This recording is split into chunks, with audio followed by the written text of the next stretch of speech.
Kia ora, good evening. New Zealand's biggest meat processor and marketer, Fern Farms, has posted a net loss of almost $30 million. Sales slipped 1.5% to $2 billion in the year ended September, and the company posted a net loss of $28.6 million, which follows on from a $31.1 million loss last year.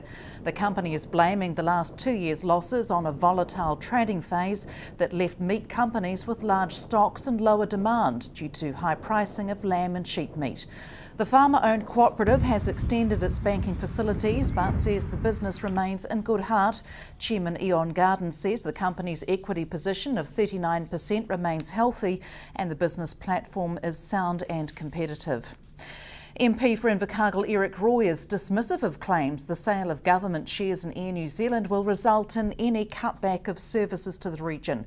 Green co-leader Russell Norman says bigger profits for private shareholders could see reduced regional services and increased passenger fares where there is limited or no competition. Opposition parties have accused the National-led government of being arrogant and cynical for conducting the share sell-down the very week of a referendum on asset sales. Eric Roy put his party's case to Hunter Andrews earlier today. Firstly, let's just say Air New Zealand right now is more than a quarter owned by shareholders other than the government. So it's a shared SOE plus public input. And they're the best small airline in the world. Under that model, there's nothing wrong with it. Will we see cutbacks? It's unlikely. What we actually need in Invercargill is another competitor to come in there so there can be a bit of focus on a better service and lower costs. I think the three things about this asset sell down to 51% or whatever it is that it's a good business model. Two, it actually stops us having to borrow more money and lets the government develop more assets in other places. And three, it puts some quality stuff into our capital markets. We've had a heck of a lot of people in New Zealand regretting Lombard, Blue Chip, Hanover and a lot of those things because they simply didn't have quality products to invest in, and this really bulks that out. In 2008, before that election, John Key, as Prime Minister-elect, said we will not sell anything unless we put it to the people in an election. 2008, he said we want to sell these 5 or sell down to 51%. And at that time, Labor under Phil Goff and the Greens under Russell Norman every night on TV tried to make it an issue. And National got returned because of its financial management, of which this was a part. There is nothing sneaky. People have known for 5 years this is what is going to happen, and in 2008 they voted on it. David Cunliffe's actually gone so far as to say that it's like the government doing a two-fingered salute to the people of New Zealand. Do you think? Well, I'm not too worried about what David Cunliffe said. I think if he's worried about citizens-initiated referenda, maybe he should go back and look at the anti-smacking one, which his government ignored, which was an 87% turnout. So if it's so pure and wholesome, the Labor Party, they should need to have a look at that. Secondly, he should have a look that it was Labor that sold down the first 27% in Air New Zealand. What's your personal stance on citizens-initiated referendums? Well, I think they're an important part of what we do, but they don't dictate, and they simply can't, because the wording in the actual referendum title is quite crucial to what is actually meant and determined. And when the government has a referendum like the one on whether we stick with MMP or not, it puts a great deal of thought into how it does that. Putting a bigger share of Air New Zealand, well, privatising the biggest share of Air New Zealand, we all know what happened in 2002, $885 million. That's a lot of money. They hadn't even done due diligence on that Anzac sale purchase. How do we know? Labor's that's role the Labor government at that stage. Yeah. But how do we know that's not going to happen again? The management may be good at Air New Zealand now, but who's to say in 5 years? Well, I think one of the good things about the shared asset role that we've put into is that it performs well. And if you have a look at Ports of Tauranga, current situation with Air New Zealand, you've got a bit of robust business experience from outside coming in, and there isn't really a model where that hasn't worked. The ones that have got into trouble where the focus has been just purely as state-owned enterprise, Solid Energy, that sort of thing. They're the ones that have got into trouble. Tens of thousands of dollars was raised for HeartKid Southland by a group of charitable riders on Saturday. 30 riders set off in waves, climbing 1,300 metres over 18 kilometres from Milford Sound to reach the Homer Tunnel early on Saturday morning. Howling wind and rain proved testing before cycling to Te Anau, where conditions began to improve. Rider Steve Rhodes says it was a bit of a slog and fairly strong southwesterly winds as they neared Invercargill, but with everyone doing their bit at the front, the team successfully arrived together, spurred on by supporters. He says the ride raised almost $20,000 and they intend to build on the unique event in the future. There was great news for Invercargill Year 4 to 6 enriched students at this year's Media and Digital Excellence or MADE Awards ceremony in Tauranga last week.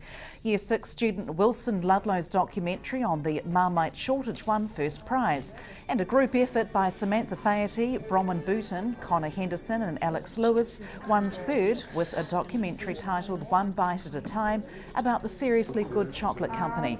First prize winner Wilson Ludlow's documentary was one of around 600 entries in this year's MADE Awards. I had to choose my idea, which was the Marmite shortage, and then I went over and started planning it out. And once I'd completed all that, I went and started adding in some photos and some videos in that. And then I went in to see Ashley McKenzie at QTV, and he gave me some ideas, and so that made me rethink about everything. So I came back and had a bit of an edit and a play around and put in some new things. And then Ashley came in for a look for himself and he really liked it, and so then I put in some more things, edited it some more, watched over it several more times, then spent several hours editing it again, and then we sent it away. And the big prize, of course, lots of entries, weren't there? And yeah. What was Tauranga like to get the prize? It was really great. It was really fun. I really enjoyed it.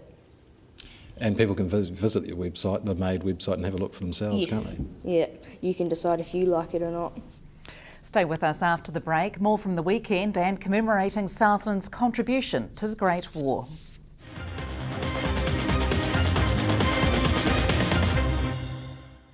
Welcome back. The Southland Festival of Running saw plenty of feet pounding roads and pavements in the south yesterday. Around 600 participants either ran or walked the marathon, half marathon and 10 and 5 kilometre distances before finishing at Invercargill's Surrey Park. Competitors ranged in age from 5 through to 83, with the marathon setting off from Riverton. The best time for the marathon was from 51-year-old Ricky Gutzel with 2 hours 49 minutes and 37 seconds. Jerry Valley of Sports Southland says there was a great turnout and weather conditions couldn't have been better. Around 70 staff and volunteers assisted on the day, manning water stations and supporting entrants. The ballot for Anzac Day 2015 passes for Gallipoli opened on Friday. New Zealand has been granted 2,000 of the 10,000 places allocated by the Turkish government for the centenary commemorations, Australia receiving the other 8,000. The ballot will be open until the 31st of January 2014. Hunter Andrews asked Invercargill historian Dr Aaron Fox about the ballot and plans for commemorating Southland's involvement in World War I. There's only going to be one centennial of the landing at Anzac in 1915, and it's ironic really that we've got 2,000 New Zealanders allocated places now, 3,000 landed on the day. So. To what extent was the Southland involvement in that campaign in the Dardanelles? Southland formed part of what was called the Otago Infantry Battalion, so in the 25th of April 1915 we landed about 250 Southlanders on the beach as part of a brigade force of about 3,000. And what sort of action did they see? They landed about 2:30 in the afternoon, so the fighting was already happening by the time they arrived. What did happen is that they then headed up towards the front line and quickly came across the Turkish units which were desperately defending their homeland. So for the next month the Southlanders were in the thick of it. The defence of the Anzac beachhead, they lost terribly, and then they were sent down to the bottom of the Gallipoli Peninsula, a place called Cape Helles, where they were involved in a daylight attack across open ground against machine guns. They lost terribly there as well. There are key dates to commemorate. Beginning of the war, departure of the troops from Wellington at the end of 1914, April 2015 of course is the centenary of the Gallipoli landings, but then beyond that are some of the battles that Southlanders took part in. August 2015 will be the 100 years of our involvement in the Great offensive on Chinook Bear. You might have seen the Morris Shadbolt play. Southland was part of that. And then as the war progresses, the Somme 1916, Messines and Paschedale in 1917 in Belgium, and in 1918 the big spring offensive that the Germans undertook, and then victory for the Allies from August to November. How can the community get involved in these events? Can they participate themselves? Yes, they can. I mean, it's going to be a matter of the communities investigating their own soldiers, who left from Southland, what effect that had on the community, and I'm very interested also in what happened when those men came back, because while of our 100,000 troops, 18,000 were killed, 40-odd thousand were wounded. Now, what happened to them when they came home? It's recognised as one of our national experiences, our involvement in World War I. And for Southland, who within the British Empire in those days travelled further to Turkey and then France to fight in the war? Surely, Southland travelled from the uttermost ends of the earth to take part in this campaign and contributed mightily. So it's worth remembering, it's worth understanding, it's worth celebrating. Central Southland was a popular spot on Sunday, with the historic township of Winton holding their annual Open Day.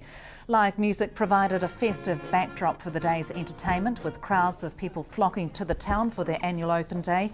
A produce market and craft stalls catered for shoppers, while a street vehicle parade and wood chopping demonstrations added to the atmosphere. Crazy bikes, a teddy bear's picnic, portable squash and a bouncy castle kept the younger generation busy, along with the gyroscope and face painting. The annual Open Day is the town's biggest event of the year and is held to promote the area. Keeping formation was the name of the game on Sunday at the FOVO Champs marching competitions in Invercargill, with marchers aged 4 through to senior grade adults. 15 teams from Dunedin South, including Balclutha and Gore, were reviewed and inspected by judges before performing set patterns in the technical. Freeform displays with moves to music provided the last routine for the judges, who settled on Dunedin team Onyx Militias as top team for technical and display in both the under-12s and under-16s. And that's it from us. Coming up in sport, John Preston's thoughts on the 2014 Highlanders team. From the news team though, it's good night.